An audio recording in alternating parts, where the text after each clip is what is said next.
Hey guys, what's up? It is Saturday the 1st, White Rabbit. Anyway, let's get into it. Let's get into range report. All right, so this is kind of a take two of last week. We were able to come out and work on the Flow 9K Ti, the Spectre 9, and this time we did a little bit more shooting with the Omega 9K because obviously, I mean, the Omega 9K silencer code, that's like their original little 9mm K can, and now they have the Spectre. So we did some comparisons between all three of these, between the Flow and the Spectre and the Omega. We threw it all in there. We tried to mix it up and do some different comparisons, primarily with 9mm. We did throw in a 300 blackout. I didn't bring out the AKs because, I mean, they're all supersonic. This is all just going to sound loud. It's just all there's to it. Basically, it's all just going to sound loud. Not that these cans are bad, but they're just going to sound loud. One of my favorite firearms that I have that I love to just suppress, it's not even nostalgia, because I never had these things in the military, law enforcement, or anything. It's just a super cool gun, the P226. And so far, this guy now has decided to cycle well suppressed. It's got a silencer code barrel in it. I bought this, they didn't give it to me, so it's got that barrel in it. This was originally a 40 caliber P226, and I basically just swapped the barrel out and the spring. Once I swapped that spring out, oh my word, it is smooth. It is like my children could cycle that. I can cycle it with my pinky. Like it's very smooth. Anyway, it cycles and it suppresses very well in my opinion. Almost enough I want to put a red dot on here and actually use this as like a real gun. It is a real gun, but carry it.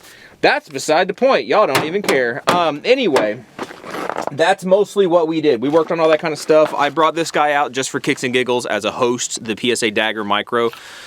Just as, kicks and giggles to try to see a little micro compact pistol, see how these suppressors ran on it. And unsurprisingly, this guy just doesn't cycle for me.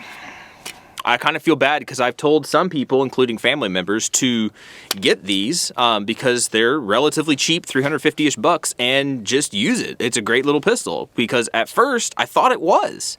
I really thought it was. And the more that I use it and try to use it, and maybe it's because I got in on like the first generations of these things and maybe they've worked themselves out. I just can't get these things to cycle.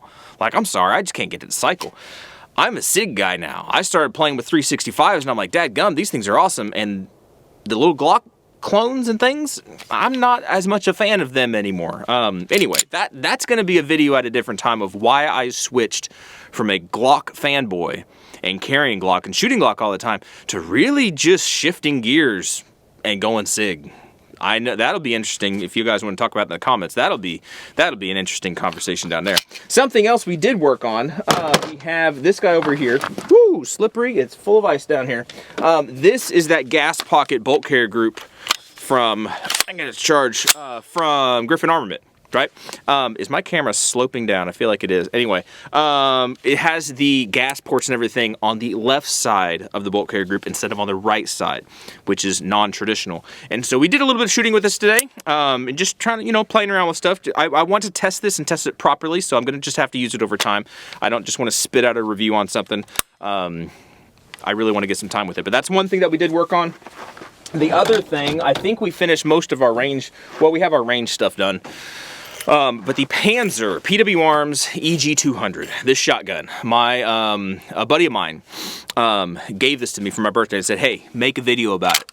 Because there's some videos about it out there, and he wanted me to make another video about it. So I'm making a video about it. My 2 cents on the PW Arms EG200.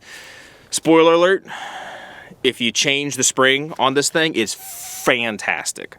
For a light beater, rabbit gun, brush gun with light load birdshot federal stuff and just, low brass 7.5, 6, whatever birdshot stuff. This thing runs like a freaking top. If you change out that recoil spring to a lighter one. That's all I had to do, and this guy ran like a champ. My buddies, who he didn't change anything on because he doesn't like changing things. Either he doesn't like changing it or he completely blings it out. But he didn't change anything, and he bought quality like buckshot and slugs, and it ate that stuff up all day. That was easy, and I would believe it. That's fine. But I don't shoot that stuff. I shoot the cheapest crap that I can find, which is light bird loads. And originally this guy wouldn't cycle. Throw that spring in there, now he just chomps it up, doesn't care.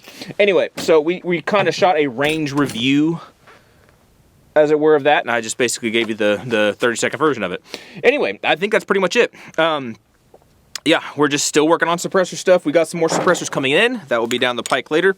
But really, this Flow is doing a fantastic job at winning me over to Flow cans. Just the fact that I'm not getting all that gas peppered back in my face. This Spectre's still an awesome can. I'm not taking back anything I said about this guy before. Spectre is still an awesome can. Awesome. I think he is lighter weight. From what I am remembering, he's lighter weight than the Flow. Thinner in diameter, so he does things differently and better and differently in different ways than the Flow does. So they all do their things special. They're all special in their own little way. Let's just say that. Anyway, I think that's it. If you guys got any questions, let me know. And if you want to see anything specific, honestly, when you guys tell me specific stuff you want to see, whether it be firearms or suppressors, sometimes we're able to get those things. I'm able to use your guys' comments and go to manufacturers people and say, hey, my guys want to see this content. Are you willing to help out? And companies legitimately have reached back out and said, yeah, sure, we'll give you some stuff. So that's how we've gotten some of these things before. So if you have questions on specific new stuff or old stuff and you want to see it on the channel, let me know, and I'll see if I can make it happen. All right, y'all be good to be safe. I appreciate you, and hopefully we'll catch you in the next video. See ya.